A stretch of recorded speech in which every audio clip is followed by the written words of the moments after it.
Oh! I hope no one's getting trampled here. That's like one of the biggest things with a lot of these acts. People getting trampled is obviously a huge risk factor when there's big mobs. And what happens is you essentially suffocate from all the pressure of the many people that are on top of you. Authorities say 42 people were hurt when the partition separating the lawn from a secondary stage collapsed shortly after the show began August 5th. Causing people to fall about 10 feet onto the concrete below. That's so dangerous. I'm not gonna lie, I kind of had something like that happen to me where I was in Taekwondo and people were doing like this pile-up thing that kids do as a joke, and all these people got on top of me and one of the heavy guys got on top, and it was so bad. Not only did I hear like my back crack, but also I couldn't take a breath in. It felt like when I was on the F-16, I was experiencing 9.3 Gs, where I had to breathe in that very specific way. But obviously when you're 9, you're not trained to do that. And you have all these people on top of you, so very, very dangerous. Latin pop singer Enrique Iglesias was performing Saturday night in Tijuana, Mexico, when this drone freak accident occurred during his performance. Oh my God, why is he holding it? Don't hold the drone, there's sharp objects there. They always say stay away from the drone. He didn't expect for that to happen. That's terrible. You can get a really bad laceration, lose a finger like that. I love that they blow the confetti on him still. That's terrible. The singer did run backstage for some quick medical attention, but then returned with a bloody hand and all. Wow, that's a lot of blood lost from a hand. Hope he was able to see a hand surgeon quite quickly. Working on the hand is a tough job. You gotta be careful because there's a lot of very small structures that you can damage, and then if it doesn't heal well, the person may not have good use of their hand. As members of the English rock band The Who, Moon and bandmate Pete Townsend developed a reputation for their onstage antics. Oh no. At the end of the show, Moon kicked over his drum kit as per usual, except this time it was loaded with explosives.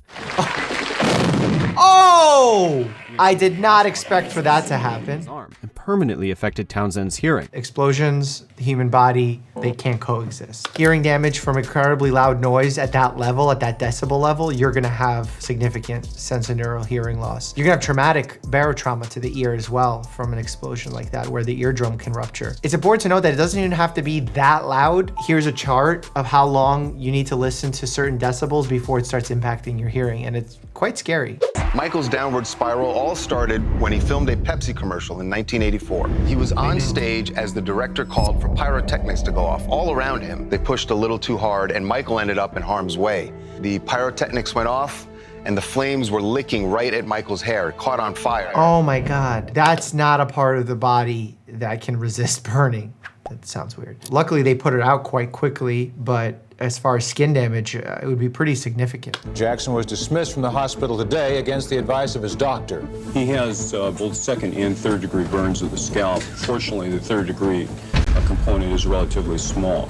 Michael's injuries were horrendous. Doctors used balloons to stretch his skin, and honestly, he never fully recovered, and that's when he got hooked on painkillers. I'm surprised they didn't start doing some sort of graft right away, but I guess that's because he left. Keep in mind, this is 1984, a full quarter century before he died, and he became profoundly addicted to pain meds. Addiction to pain medication is unfortunately common. Worse over the last 20 years, given the really negligent role that a lot of pharmaceutical companies played in talking about the pain medications, teaching doctors about pain medications, rewarding doctors for the overprescription of those medications. And then on top of it, hospital systems essentially made pain another vital sign. And therefore, if you didn't get your patient to zero pain, it pressured doctors in order to control pain to a zero, which isn't always in the patient's best interest. Sometimes it might be healthier to get to a patient having a 1-2 level of pain than 0 because you have less side effects getting them to a 1 or 2. Celine has been uncharacteristically out of the spotlight, battling a terrifying disease. It's hard to watch. Yeah, she has a very, very rare condition called stiff person syndrome. It's a rare autoimmune neurologic condition where you get these incredibly painful spasms. And I'm not talking about stiffness like you can't get out of bed because you're feeling tight. These are debilitating. She was at her doctor's for a checkup when a seizure swept over her. She tried to laugh it off when she felt the first signs in her fingers. Soon, she was in the full throes of a medical emergency. Brian, I need you right now. She's in a crisis. Lift her. Yeah, ready? 1, 2, 3. She might be in spasm. Yeah. So during the spasm also, you can get pretty significant muscle damage, leading to break down a muscle tissue and therefore enzymes into the blood, which can impact your kidneys. So a lot of issues can arise out of this. She's given a sedative in her nasal passages. A lot of the treatments that they use in situations like this are benzodiazepines to relax the muscles. What is thought to be the mechanism of why this happens or how this happens is this autoimmune condition basically prevents you from having one of the neurotransmitters known as GABA, which actually helps break muscular activation and cause muscular relaxation. So you essentially don't have enough of that neurotransmitter. Therefore, when a muscle activates, it can go unmitigated and just continue spasming away. After 10 minutes, she's recovered. Sadly, she'll experience similar attacks many times as she battles the incurable disease. That is an important point, that it is in fact an incurable disease at the moment. Valentine's Day for little monsters, as we learned Lady Gaga has canceled her remaining tour dates and needs surgery. Yesterday, Gaga revealed she needs surgery for a labral tear of the right hip. This is an injury that in younger people happens as a result of a trauma. In older people, it happens as a result of kind of overuse. The hip is a ball and socket joint. Inside of the hip, you have the labrum, which is this fibrous cartilage that allows the bone to move inside of it very smoothly. Now, you can develop a tear there, but the thing about labral tears of the hip is that they don't really heal. You might be pain-free from it and it might not be bothering you, but they don't really heal. Many patients end up trying conservative management, physical therapy, and it does work, but ultimately some patients may end up needing arthroscopic surgery where they go in and they clean out that labral tear. Last year when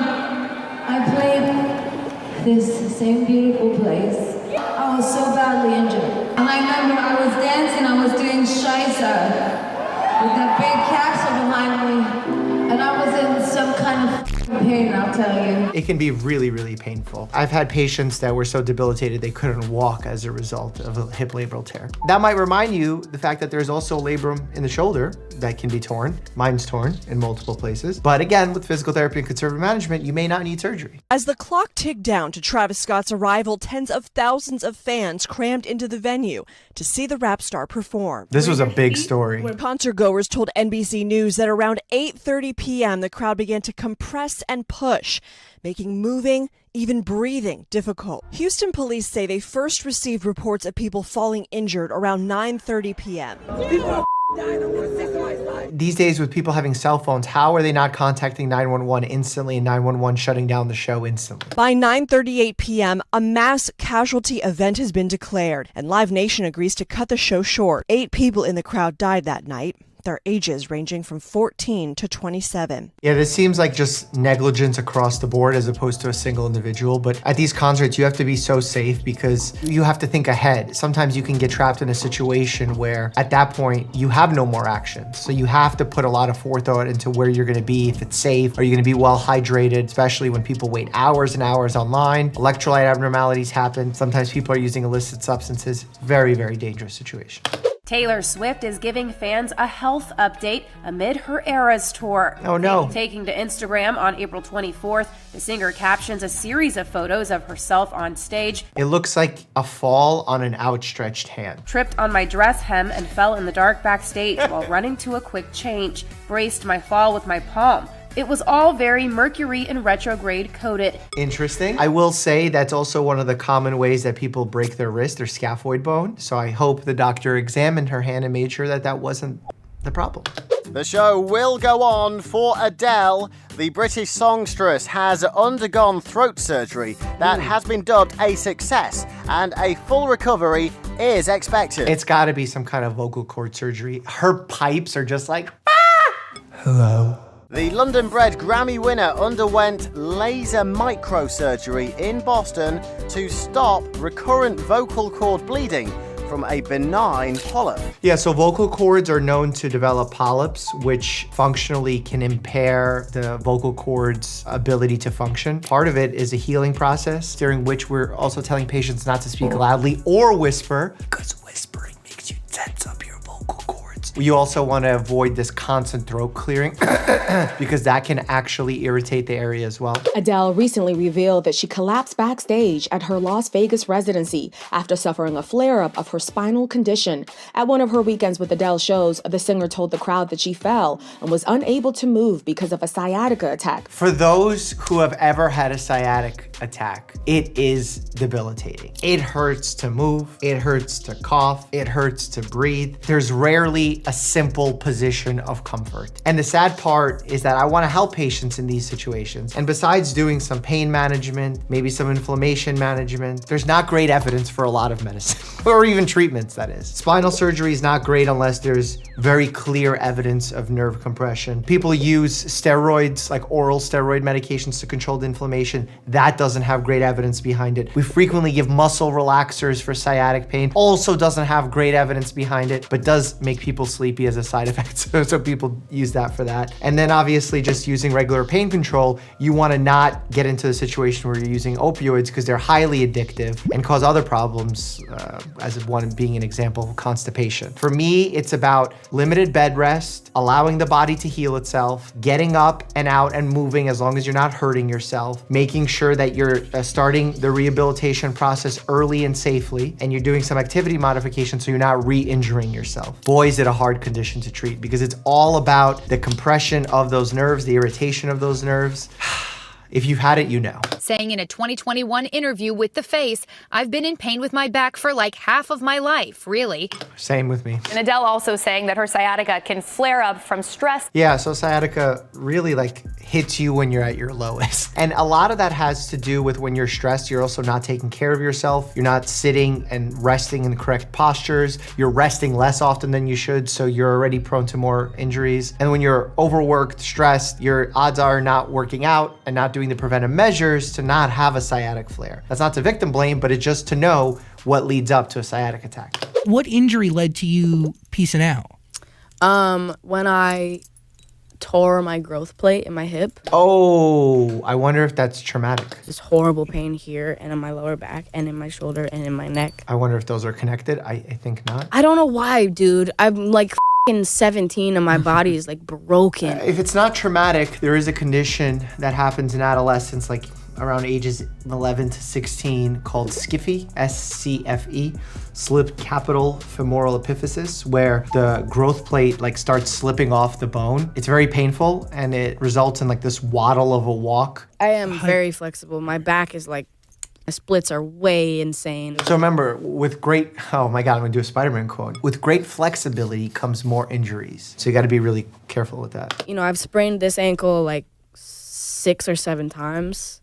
I sprained this ankle twice. Yeah, it sounds like we have some kind of ligamentous laxity here. Maybe Ehlers-Danlos is a condition that ought to be discussed. I'm sure it was with her healthcare professionals. Pyrotechnics are all well and good until they explode in your face. During a rendition of Fade to Black, Hetfield became confused as to where he was supposed to stand and accidentally walked directly into a pyrotechnic blast. The flames engulfed the left side of his body, leaving 2nd and 3rd degree burns on his face, arm, and hand. In a situation like that, the face obviously is something we're very nervous about, but then the hand as well, because the hand can develop contractures after a burn and therefore make it very difficult to use one's hand. And also based on the amount of body that was burned, you're gonna be needing to stay in the ICU due to electrolyte issues, dehydration, infection risk. In fact, we use this score of 9s to judge based on the percentage of body that has been burned to decide whether or not someone should go to the ICU. Here's that chart. Big Boy rose to prominence in the late 90s and early 2000s. We're here because in May of 2013, he blew out his knee on stage while performing at the Summer Camp Fest in Illinois. He probably hurt his meniscus there. Maybe there is a cruciate ligament, an anterior cruciate ligament issue as well, but more likely to meniscus based on mechanism of injury. It was later discovered that he'd torn his patella. God, I hate when people give me histories when they're not medical. The patella is a bone. No one tears a bone. There's a patellar tendon that can get inflamed and you can develop tendinitis, and there's a patellar tendon tear. But interesting, maybe he was playing a lot of basketball beforehand. During a concert in Gothenburg, Sweden, Foo Fighters frontman Dave Grohl took a tumble off of the stage and broke his leg. I think I just broke my leg. Are people booing the fact that he broke his leg? Are they mad at him? Grohl returned a short while later sporting a cast on the injured appendage and finished the show. Grohl wasn't going to let that pesky injury derail the entire tour. So he designed a massive throne for himself that allowed him to continue playing despite the injury to his leg. I mean, he literally rock and rolled. First aid is certainly important, and 5 Minute Crafts tries to teach some. I have something to say about that. Click here, check it out. As always, stay happy and healthy.